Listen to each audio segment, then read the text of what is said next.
In today's episode of my podcast story, we have Marianne Sciucco, the talented author and co-founder of allsauthors.com, a global community dedicated to sharing personal stories about Alzheimer's and dementia. With a rich background as a registered nurse and over 2 decades of experience in elder care, Marianne brings a unique perspective to her writing and podcasting. Her debut novel, Blue Hydrogens, an Alzheimer's love story, not only garnered critical acclaim, but also inspired her to create a platform where authors can share their journey and support others facing similar challenges. As the host of the podcast Untangling, Alzheimer's and Dementia, Marianne is committed to illuminating the often overlooked narratives surrounding these conditions. She's here to share her inspiring journey on how she built her show from the ground up and the profound impact it has had on listeners and caregivers alike. Tell us your name and what you do. Hi, my name is Marianne Sciucco, and I am a podcaster for allsauthors.com. Oh, welcome to the podcast, Marianne. Thank you so much. Yeah. What's the name of your podcast and what's your podcast about? It's called Untangling Alzheimer's and Dementia, and our podcast exists to promote the authors who are part of our collaborative. We have a collaborative of almost 400 authors who have all written about Alzheimer's or dementia from personal experience. So they've all written a book, some have written blogs, some have done podcasts, some have done film. So we bring in an author a couple of times a month, and we interview that author about their journey as an Alzheimer's or dementia caregiver. And that's basically what we do. Wow. Tell me about the events or the expression that led to you saying, I'm going to start a podcast like this and I'm going to start a company like this, focusing on Alzheimer's. Can you repeat that question? Can you tell me the inspiration behind you starting a podcast focusing on Alzheimer? The reason behind it to start this in the first place? Well, I'm a registered nurse, so I've worked with a lot of people who have Alzheimer's and dementia in a variety of settings, and I wrote a book called Blue Hydrangeas, an Alzheimer's love story, and it wasn't doing very well. I was having a really hard time trying to find my audience and trying to get the book out there in the marketplace. So I thought, maybe it'd be a good idea to partner with some other authors who have written about the same subject and see if maybe together we can cross-promote each other. So we started our All's Authors organization back in 2015. We had a blog, and then it was going very slowly. And we kind of realized that not a lot of people read. So we came upon the idea of a podcast as a way to get these stories out there so people could listen. Because people who are caring for someone with Alzheimer's or dementia, they don't have a lot of spare time. So they don't really have time to sit down and read a book. When you want to read a book, that's what you're doing. You can't read a book and do something else unless you're listening to audiobook. So we thought, well, we'll get the authors on the podcast and they can tell their stories and talk about their books, and that way people could learn. Basically, we wanted them not only to learn about the book, but to learn the lessons that the author wanted to share with them about caregiving. Yeah, well, the name of your show is called Untangling Alzheimer's and Dementia. Yes. Is there a story behind that name? Well, they say that the main reason behind Alzheimer's are tangles and plaques. So we kind of use that for our word, tangles, and we put the spin on it that we were trying to untangle and, try to educate people about the myths that surrounded dementia diagnosis or Alzheimer's diagnosis and some of the stigma that surrounds it. We wanted to kind of untangle that and give people good information and not misinformation, because a lot of people don't understand what it's really about. Yeah. When you started the podcast, it was a first attempt at this, right? And you've written a book. Well, no, doing podcasting was a whole new different terrain. What was the challenge you faced earlier on when you started the podcast? Well, we had a friend who, his name is Chris McClellan, and he runs the Whole Care Network, which is about 70 different podcasts all on caregiving.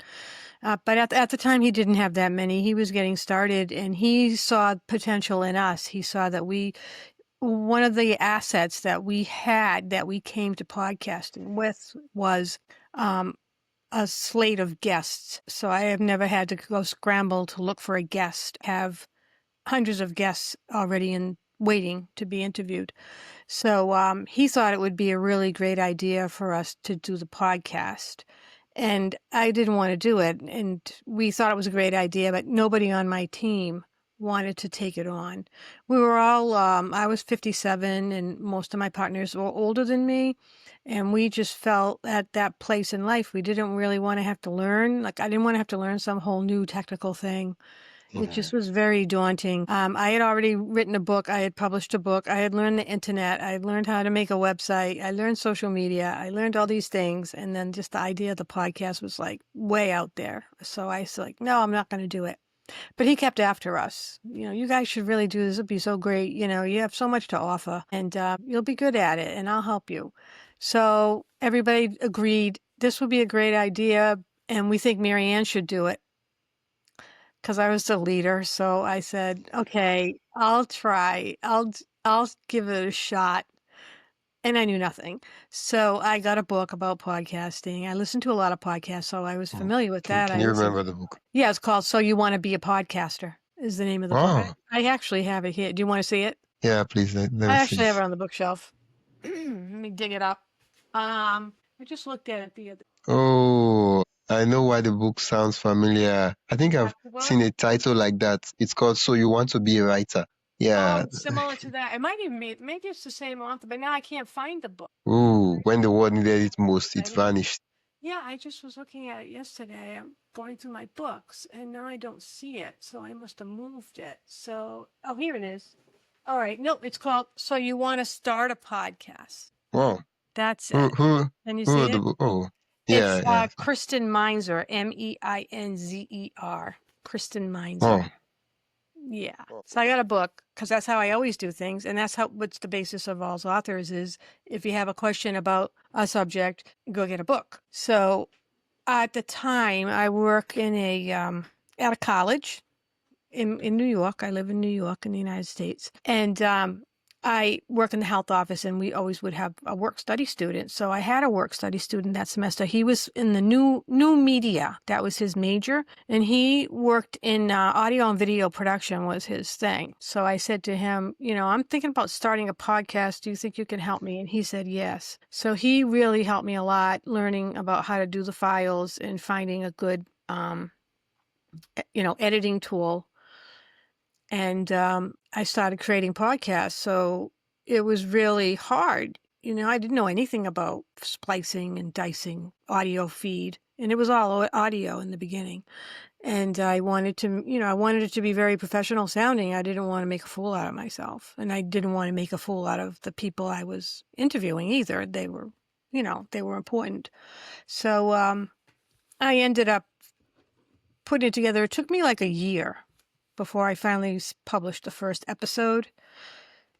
And I would create them 6 at a time. We called it a 6-pack. We would do 6 episodes, then we would take a break, then we would do another 6 episodes. So that's how I started it. Now, we got to a point where we were doing it weekly, and now we do it twice a month.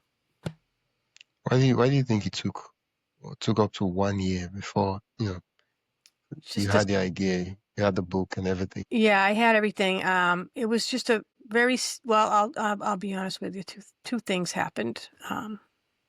The first was COVID, so we started it. We agreed that we would start the podcast November of 19. No, it must have been. Was it 19? I think so. And then COVID came, so that kind of messed things up a bit. And then my brother died. Oh, sorry to hear that. Yeah, in the middle of the year. So I became his, the executor for his estate. And so I was just very busy with that. So I didn't have time. That was a lot. Yeah, I didn't have time for that. So then we published the first episode in November of 2020. So I think we decided to do it in November of 19. I just want to get something clear. Oz Authors came into being in 2015. You decided to start the podcast in 2019, eventually started in 2020. Yes. Okay. Just wanted to make sure I got that part clear. That's the timeline. So we've been doing it for 5 years. Yeah, that's a long time.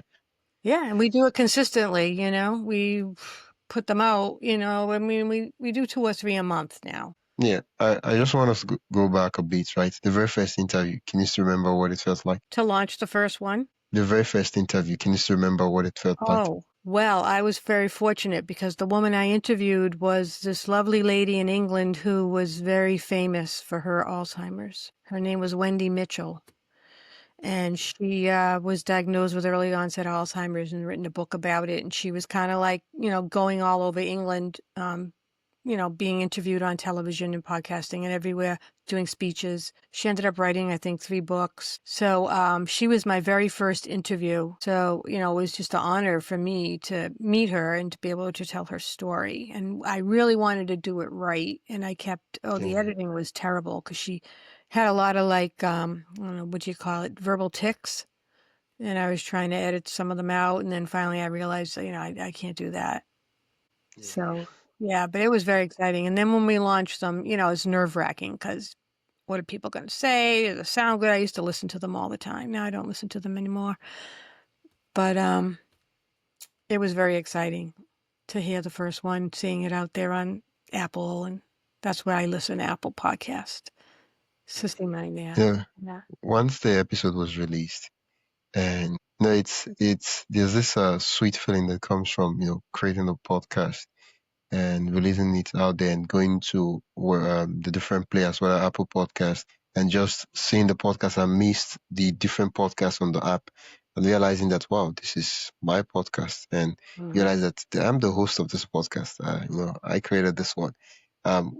What did it feel like for you at that point in time? I just felt like relief that I had managed to accomplish this because, I was so afraid of it and I didn't have any skill set. When I embarked on it, I had to learn everything from scratch. I had a few people that, helped me answer questions and gave me some guidance, but for the most part, I was on my own. So when I finally saw that it was out there, I was really proud of it. And I had a very influential and a well-known personality for my first guest too. So it got a lot of traction on social media, and we got a lot of comments on it. And we were very protective of it. We've always been very protective of who's going to be on the podcast. It exists for a reason, and that's it. But people would wanted to know how they could be on the podcast. So we, like I said, I already had hundreds of authors already lined up that as potential interviews. So I would pick and choose who was going to be next, depending on, what they had written, the type of book it was, the type of relationship they had with their person. So that's how we started it. It was the 6-packs. And we did it. I Oh, did it that way for a while before we finally went to the weekly pods, which ended up being like too much work. why? Why was that? Well, trying to produce a new thing every week, because I have a job and running the website and stuff. So for the first years of the podcast, like the first at least 3 years, we didn't use the blog to promote the podcast. Quick break. Before we continue, I'd love to invite you to join the My Podcast Story newsletter. Each week, I share highlights from our guest stories, behind the scenes podcasting tips, and resources to help you grow your own show. You can sign up at mypodcaststory.com/join. That is mypodcaststory.com/join. Now, let's get back to the episode. So when I was trying to explore ways to promote the podcast, it said something about having a blog post, having a place like on your website for that to live. So then we started to do the blog post for each episode now has a blog post. And then we also do YouTube. I brought on a partner and she does the YouTube part and we interview people together. I did most of them. The first 100 of them I did by myself. And then we do the video as well. She does the video part and gets that up on YouTube, and I do the audio piece. So we work really well together. Yeah. When you started the podcast, you're fortunate enough to already have a lineup of guests ready to interview. So it was just a question of, based on the theme and what we want to discuss, which guest would come first. But for the listeners, getting the word out there, other than guests sharing it to their social media following and their audience, what other thing played a key role in putting the podcast out there in front of the people it was made for? Well, I would also be a guest on other podcasts in my space because there's a lot of them. And we would, especially if they were already part of my organization, so we would cross-promote each other that way.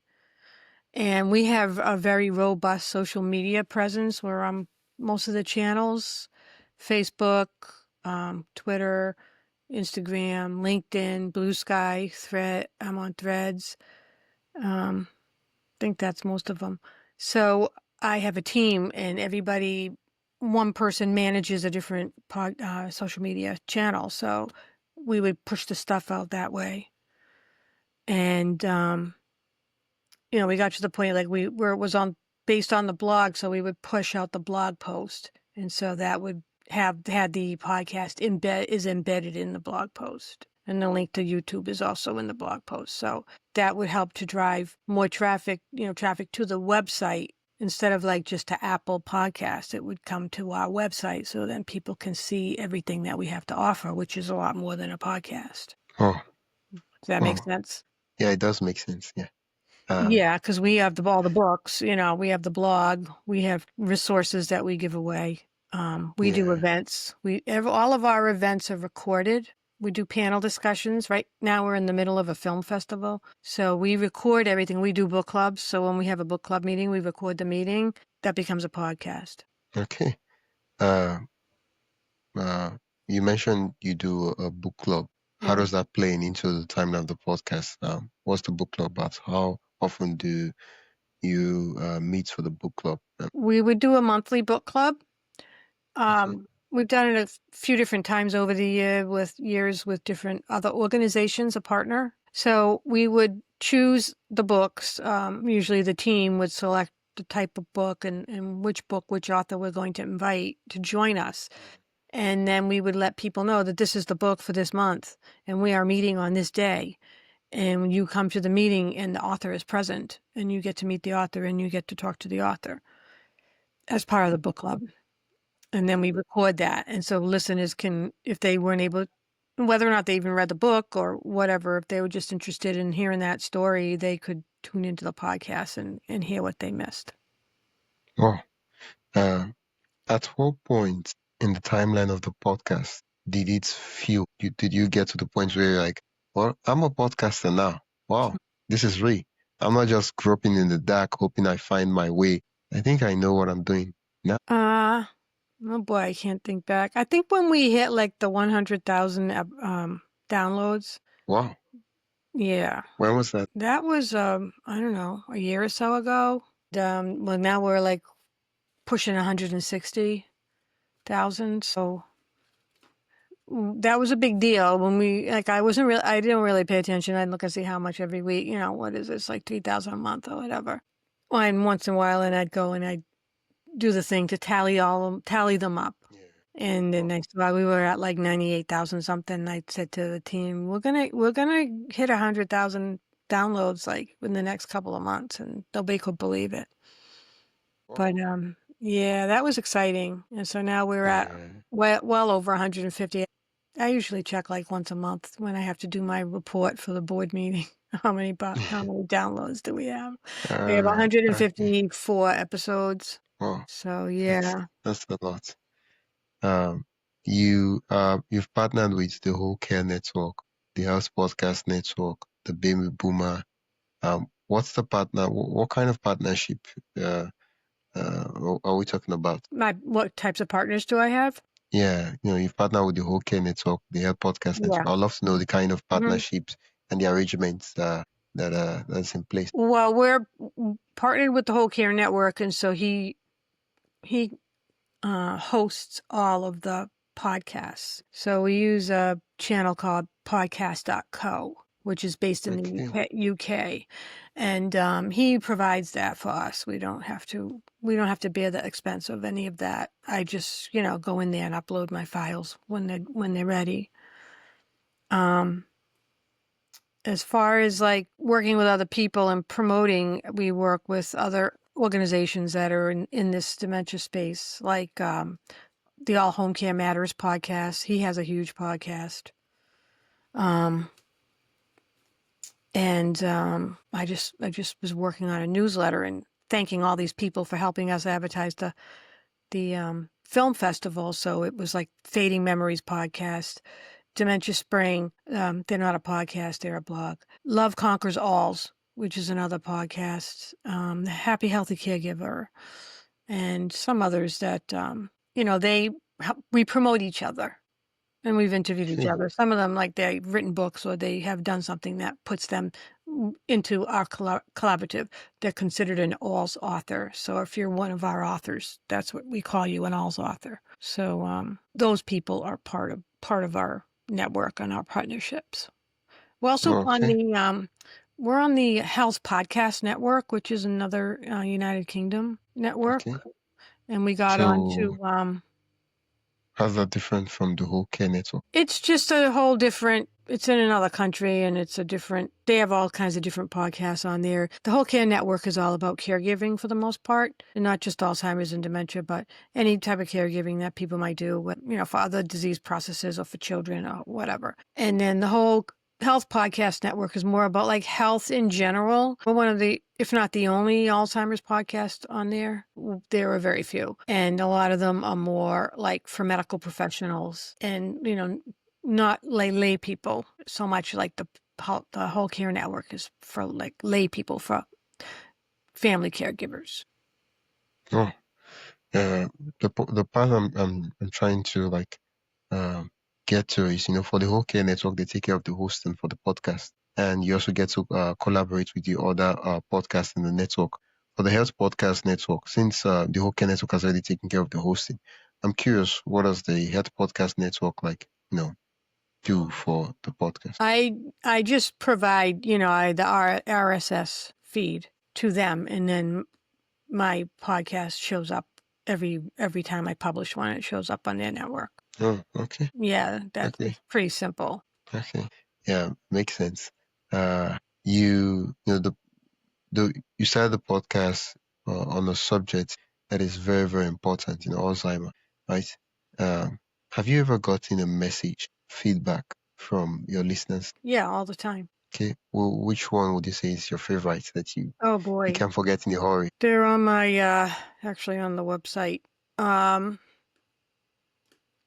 People just say that they depend upon it to get them through their journey and to get good information. People like to hear stories. So, or everything we do, it's just somebody's story, and we don't get up, we don't get doctors on there to give out facts about dementia or any of that, unless they've written a book from their own personal experience, which they have, and I have that. But they're not there to talk about, like do textbook stuff. They're there just to share a story so that people can see how they're not alone, that there are other people going through this as well.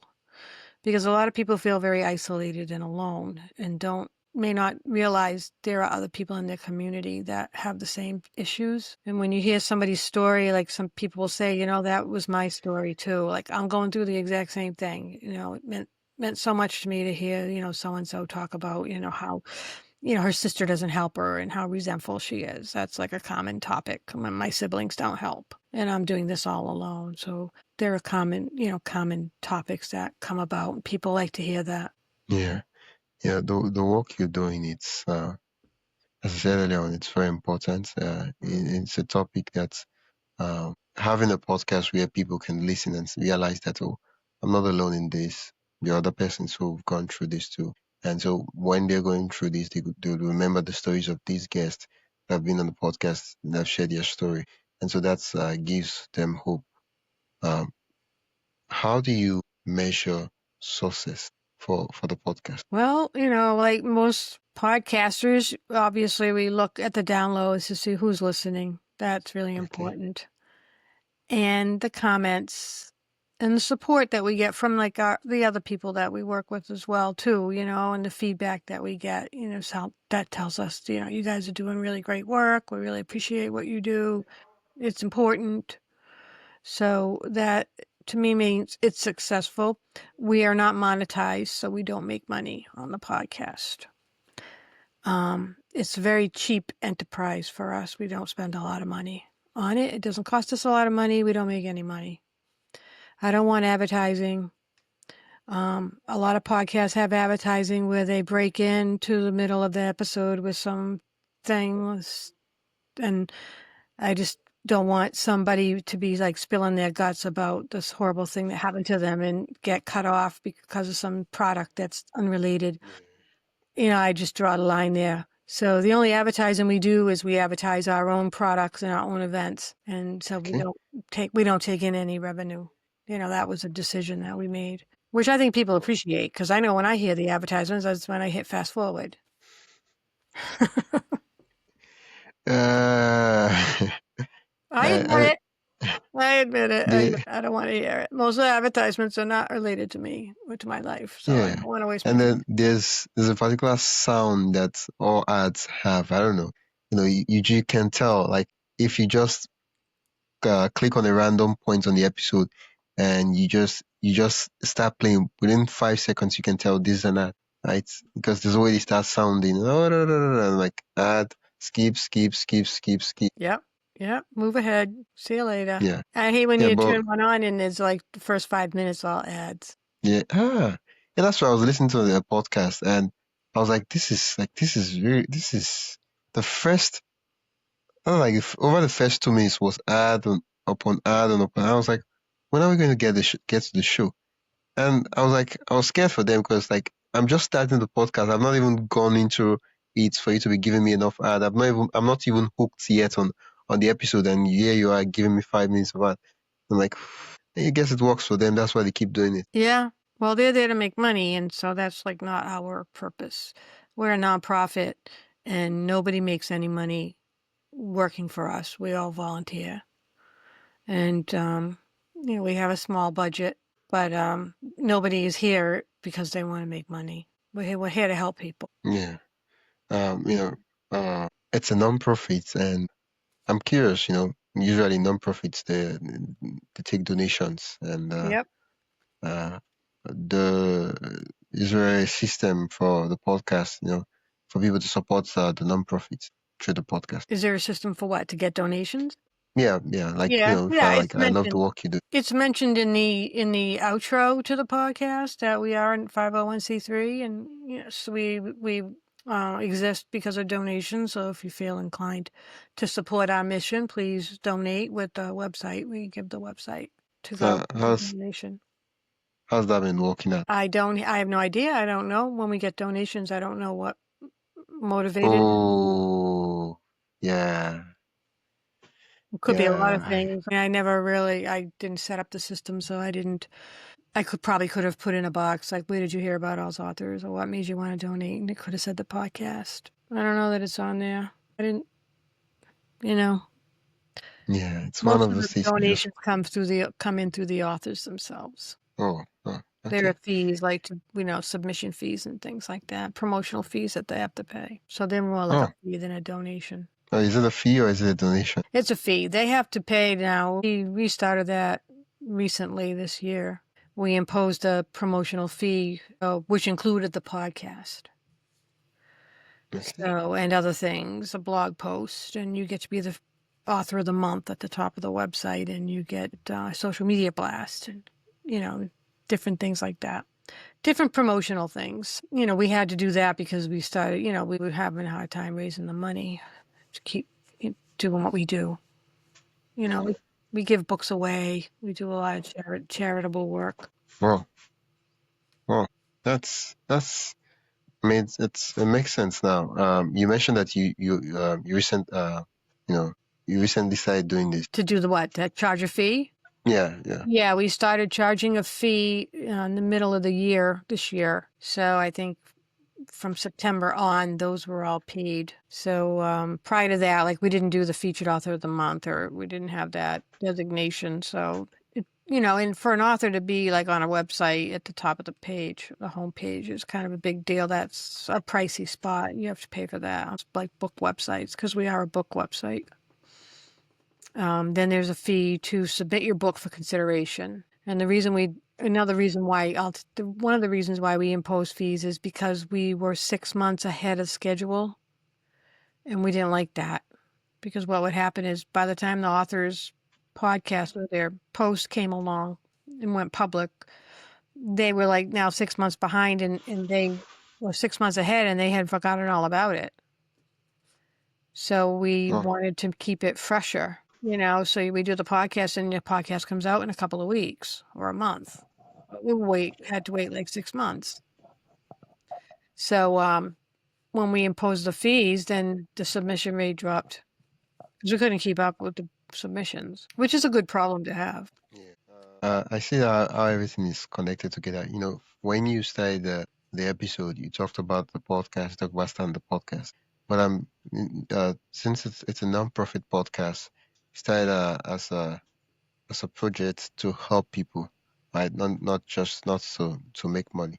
And even though you're charging fees, from my understanding, it's a way to have everything connected such that they get to support because you're giving them exposure, even though you're putting their message. The message is also helping your listeners, but you're giving them exposure, so they also find a way to support the cause and the whole idea. What do you hope at any given point in time when someone listens to an episode of the podcast? What is running through your mind that you're hoping that they get out of the episode, they get out of the podcast? That's, oh, I listened to your podcast. This is what happened. Like, what's that picture for you? I hope that they learn something that will make their day-to-day life better. So in dementia care, I don't know if you have had to do this or not in your life, but every day is a challenge. And strategies that might work today will not work tomorrow. So you're constantly having to refigure it out every day. So it's helpful when you hear these other stories. You hear about things that other people did in a situation that you might be going through. And now you have something new to try. Or, I find that most people don't really know anything about caring for somebody with dementia. And then when they find out that that's what they're going to start doing, it's too late to start learning. It's because there's a learning curve. We talked about that before. And, you have to start studying. You have to maybe read a book or listen to podcasts or read blogs or try to go to a support group or try to go somewhere where you can pick up the knowledge and the skill set that are required, because it's a very unique thing. So I hope when people listen to the podcast, they come away with it with a deeper understanding of their role and maybe one or two different strategies that they could use to make their day better. Thank you so much for sharing that. At the beginning, you shared the book, so you want to start a podcast, and I do like the the cover of the book, and judging from when you started the podcast, and I'm guessing the book it's a very old book in that it was published a while back. Did you finish the book before you started the podcast, or was it more like you just started, flipped through some pages, and you're like, okay, I think I can wing it? Yeah, I flipped through the pages and read the parts that I needed. And then I had I'm more of a hands-on learner, so I actually had somebody helping, me with the hands-on piece of it. So we used Soundtrap was the product that we used, which is I think Yeah, it's a Spotify product, right? yeah, it's owned by Spotify. Yeah, well, I used it for a long time and I didn't like it. Hmm, I I did see. not like it because it was web-based and my internet wasn't stable enough. So I was constantly running into issues all the time. Very frustrating. So then I just started using GarageBand, which is I an see. oldie but Yeah, a goodie, and it works really yeah, well for it me. works. It's not web-based. Yeah. I never have run into those problems anymore. It's very simple. We don't have a lot of bells and whistles. I have different pieces that I knit together. So one of the things I learned that was really helpful, trial and error, I would edit my interview and then I would have all the other pieces, the front and the back, the intro, the outro. I had a disclaimer I had to put in there. And what happens is when you edit the interview now, it's broken up into all these pieces. So you Yeah. can't move those coherently. When you start moving them around, then they get mixed up or you lose some. And so now your podcast doesn't make any sense. So I experienced that. So then I would have to do it all over again.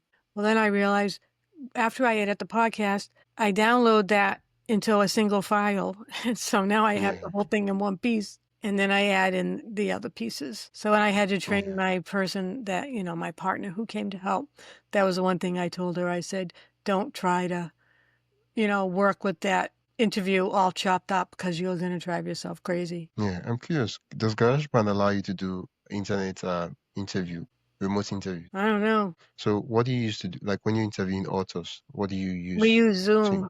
Okay, because that was the part I was like, I know GarageBand does the editing, but I was like, I'm not sure if they do remote interviews. Okay, so you do it in Zoom and then you put it into GarageBand and then you piece it up and Hmm.